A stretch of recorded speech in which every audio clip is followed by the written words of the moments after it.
Xin chào tất cả các bạn, hòa trong không khí của Xuân Tình Nguyện 2018 đang ngập tràn thành phố. Thì hôm nay các bạn chiến sĩ Xuân Tình Nguyện của Học viện Cán bộ đang có mặt tại Trung tâm Giáo dục Quốc phòng Đại học Quốc gia. Và chúng tôi đang chuẩn bị để đón tiếp các bạn sinh viên khóa 2 đến với buổi phỏng vấn đầu tiên trong ngày hôm nay.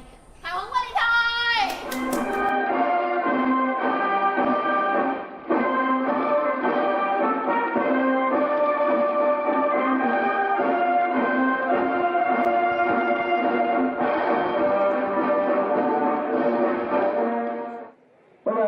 Tập trung vào đây. Thầy hướng dẫn tiếp cái nội dung tiếp theo và chúng ta sẽ đi thử một lần. Nếu như chúng ta ở cái đội hình như thế này, khi chúng ta đã trượt đội ngũ được một vòng rồi, thì đại đội 1, cái khối của đại đội 1, khối trưởng đại đội 1 tập trung vào đây. Tất cả khối tập trung vào nghe quy định này. Đúng ra là khối đại đội 1 chúng ta sẽ di chuyển.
Xin chào các bạn, hiện tại thì Ánh đang chuẩn bị phỏng vấn một bạn sinh viên khóa 2 đang học quân sự tại Trung tâm Giáo dục Quốc phòng An ninh Đại học Quốc gia.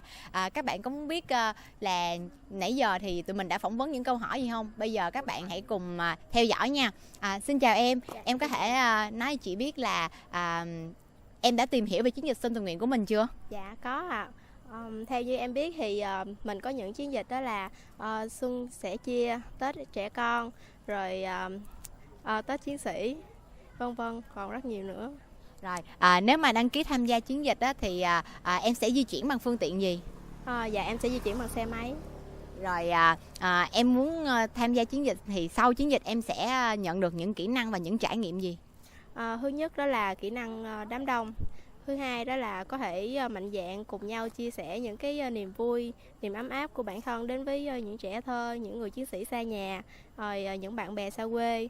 Rồi có thể học tập thêm những kinh nghiệm sống, trải nghiệm cho bản thân mình nhiều hơn. Cảm ơn em đã dành thời gian chia sẻ với các anh chị. Chúc em một ngày tốt lành. Dạ, cảm ơn chị.